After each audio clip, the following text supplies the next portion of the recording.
And we are live. Hello, everyone. This is My Two Cents, and welcome back to my channel. Today, we're going to talk about a topic that I've been wanting to make a video on for quite some time. But given current events and President Joe Biden's eagerness to restart military action in the Middle East, I thought it was the perfect day to discuss this topic, and that is the topic of war.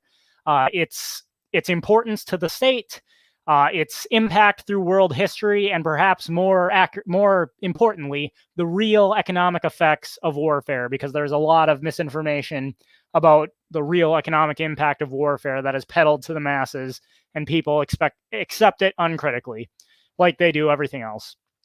But before we get started, and I'm going to be referencing this quite a few times, we're going to take a look here at perhaps the greatest treatise ever written on warfare. That is Chinese General Sun Tzu's The Art of War, a treatise written approximately 5 centuries before Christ, in which Sun Tzu laid out how warfare is waged, the most important tactics of warfare, and what statesmen and generals alike need to know about warfare. And despite how weapons have changed, despite how societies have changed, the timeless truths that Sun Tzu wrote remain the same. So chapter 1 here, laying plans. Sun Tzu said, "The art of war is of vital importance to the state."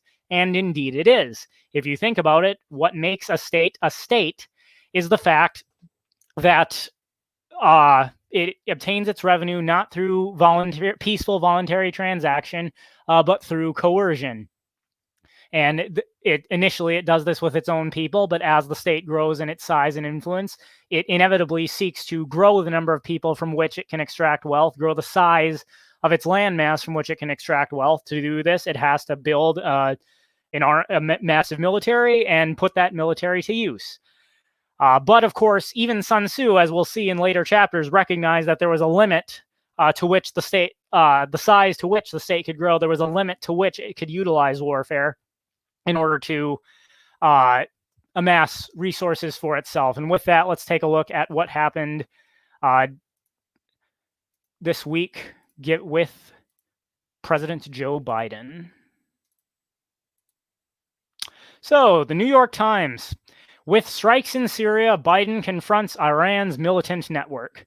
Now, as an aside, as everyone should recall, President Donald J. Trump also conducted military strikes in Syria. And at the time, the media complex said what a horrible choice this was and how reckless it was and how he shouldn't be doing this without congressional approval. Now, President Joe Biden does exactly the same thing. And of course, nothing. They think it's just the greatest thing ever. Just goes to show how ridiculous the whole media circus about how great President Biden is compared to President Trump. They're doing the exact same stuff, but they love one person. Reporting from Beirut, Lebanon. Since President Biden entered the White House, Iranian-backed militants across the Middle East have struck at an airport in Saudi Arabia with an exploding drone, and are accused of assassinating a critic in Lebanon and of targeting American military personnel at an airport in northern Iraq, killing a Filipino contractor and wounding 6 others. On Thursday, the world got its first glimpse of how Mr. Biden is likely to approach one of the greatest security concerns of American partners in the region, the network of militias that are backed by Iran and committed to subverting the interests of the United States and its allies. Now, again, interests of the United States. The United States is a nation that is comprised of more than 300,000 people, all of whom have their own unique interests. It's hard to see how, even assuming all these reports of what has happened since President Biden entered the White House are true, it's hard to see how the interests of all 300,000 Americans are served by destroying one facility allegedly backed by Iranian militias is in the interest of all American citizens.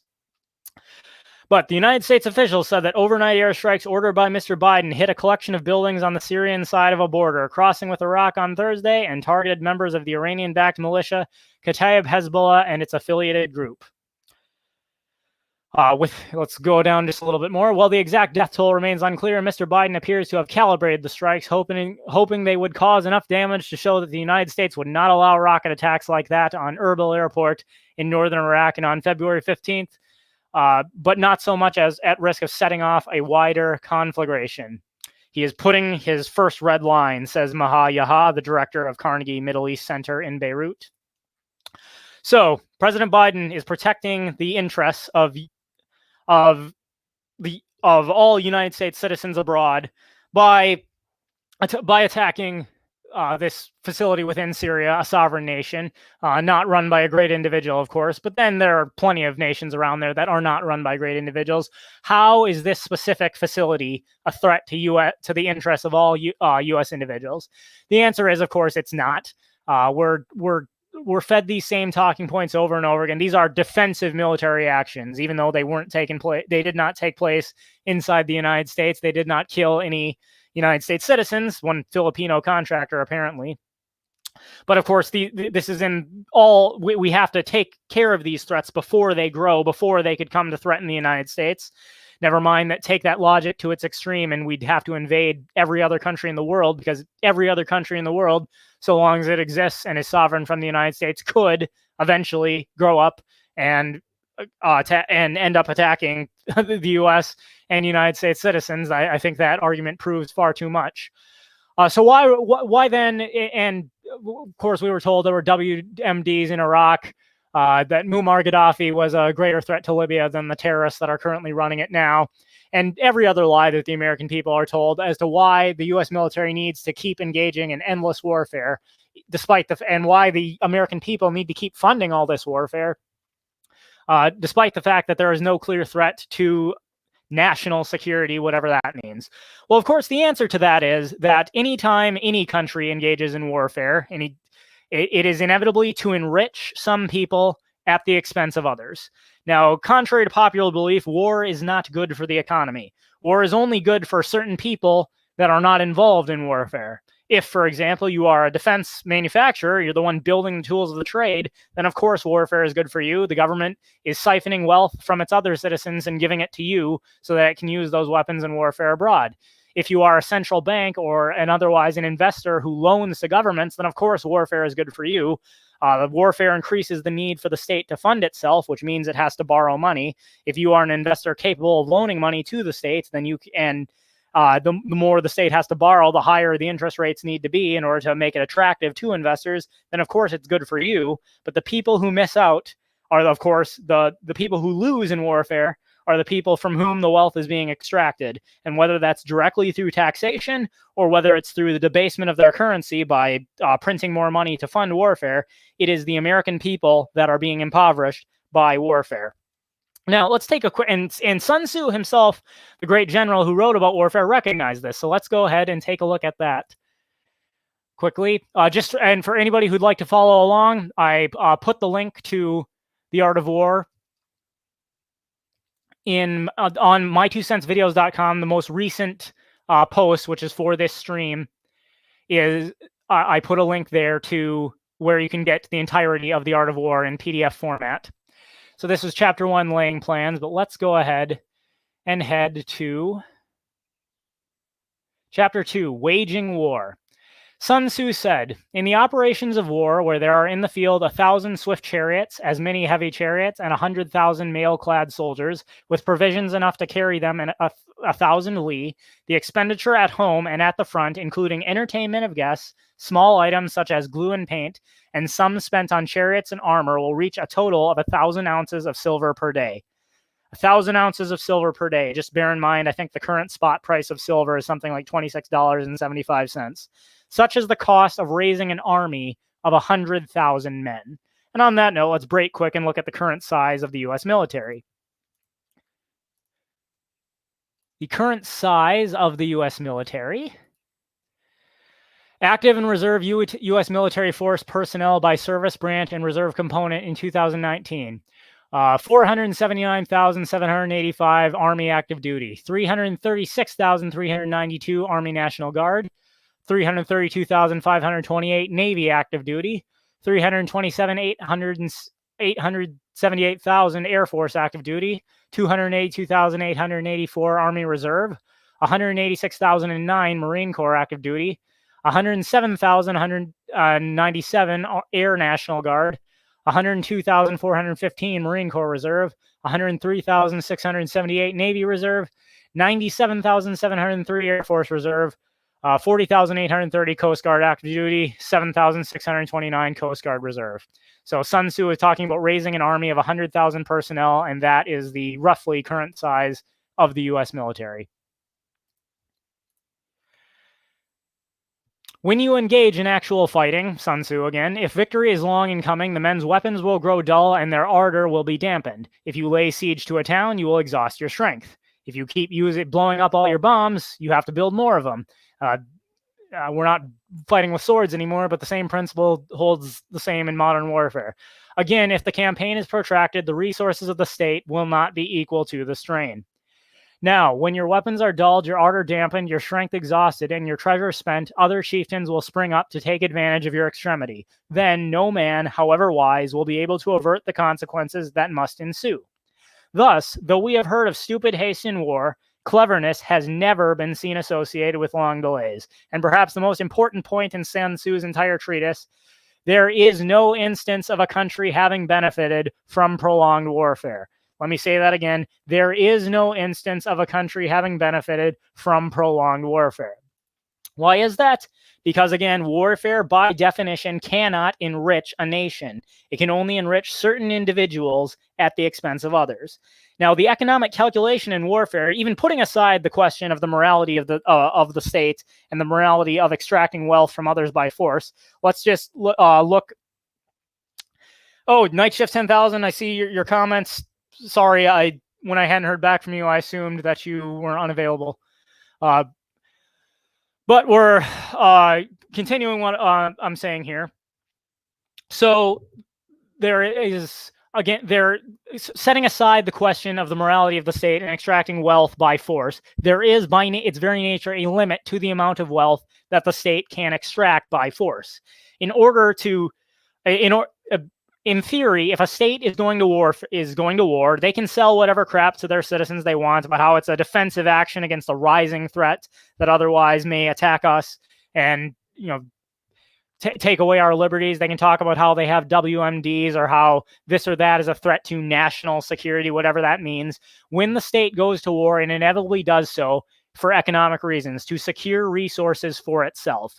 Now, that might be resources that are in the land of the state which it is attacking, like oil in the Middle East. It may be this for securing trade routes through certain territories that are necessary for certain politically connected players to utilize those trade routes. Like Afghanistan, may not be tons of natural resources there besides drugs, but it strategically where it's placed and the trade routes that pass through that, it may be that form of economic resource that the state is seeking to secure. But in theory, the state can only utilize warfare to secure resources for itself so long as the value of the resources it obtains through war exceed the value of whatever it is, whatever it's spending to conduct that warfare, to pay its military, to build all the weapons that it's using, etc. And once it reaches the point where it is more expensive to fund the military than the value of the resources it's obtaining, principles of sound business management, state management, I guess, since the state is not the same as a business, would dictate that it is no longer worthwhile to engage in warfare.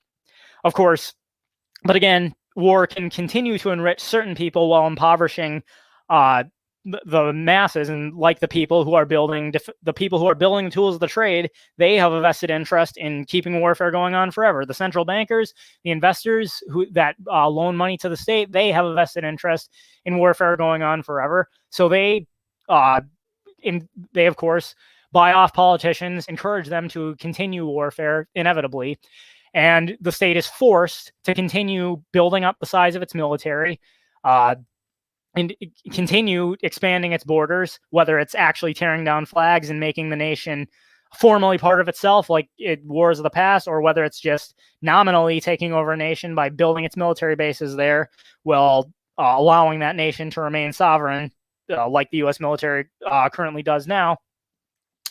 Either way, it continues. It inevitably has to grow the size of its military. But of course, and to fund itself, it can only do this through a central bank, printing more money so as to fund itself, since excessive taxation will more directly impoverish the people, or the people will tend to notice and possibly revolt if it keeps taxing its people heavily enough. But of course, eventually a point is reached where a threshold is crossed. By printing more money to fund itself and debasing its currency, eventually the currency becomes worthless and the currency collapses. At that point, the state can no longer fund its military, because if the soldiers it's funding realize that the money they're getting paid is worthless, they're going to stop coming to work. And it is that point at which the nation typically collapses. We can look at the Roman Empire did this. The empires of Genghis Khan and Alexander the Great, once certain territorial boundaries have grown so large that the military is forced to keep getting larger and larger, it no longer becomes economically feasible to fund the military. It's forced to, they have no choice but to debase their currency to keep funding the military. The currency becomes worthless. Government contractors, soldiers, everyone else involved no longer wants to come to work. And then barbarian tribes, people who haven't, like in the case of Rome, the barbarians that invaded, but people who haven't been engaged in the warfare and still have their own militaries that haven't been worn down by warfare, can then sweep in and take over, and then the whole cycle begins again. So all this to say, Joe Biden is continuing warfare in the Middle East for, I don't presume to say what the specific reason for this particular strike was, but I guarantee it was powerfully placed people stand to be enriched by continued military action in Syria, even though it impoverishes the the American people. And the more warfare taking place is only inevitably going to lead to the collapse of the US dollar and the transition of power from the United States empire to whoever moves in to fill that void. So that's pretty much sums up everything I wanted to talk about here. But let's take a look at the comments. And again, Night Shift 10,000. I apologize. I told you could join me for this one, but when I didn't hear back from you in time, I assumed you were not available. Cent 1000 says 1,000 ounces of silver a day. That is around 83 1/3 pounds of silver, roughly. Yes, and bear in mind, again, the current spot price of silver is about $26.75 per ounce. Night Shift 10,000 put out some numbers here. Full U.S. military numbers, 2,404,928. And then full active duty U.S. military, that's, I presume that includes reserves, 1,810,619. U.S. military budget, $706 billion. And of course, that think about that in light of all the public works and entitlements that the government is forced to continue funding in order to keep itself afloat. You can see why more and more the government has to keep debasing its currency because engaging in warfare to try and expand the amount of people and the amount of land from which it can extract the resources it needs, but inevitably reaching the point where it can't. It becomes impossible to fund its military and extract more resources. The cost of funding its military necessarily will exceed the amount of value it can extract from its resources. And Siraj Harder, please make more Robert Reich debunking videos. I have made quite a few of those already. If anyone has one they really want me to debunk, you are free to send it to me and I'll consider it. But I get tired of dealing with that guy over and over again. All right, well, not going to beat a dead horse here. President Joe Biden is continuing the actions of the U.S. military machine, just as every president before him did, and it is only driving us closer and closer to the inevitable collapse of the U.S. dollar. And with that, that is my 2 cents. Y'all can take it for what it's worth.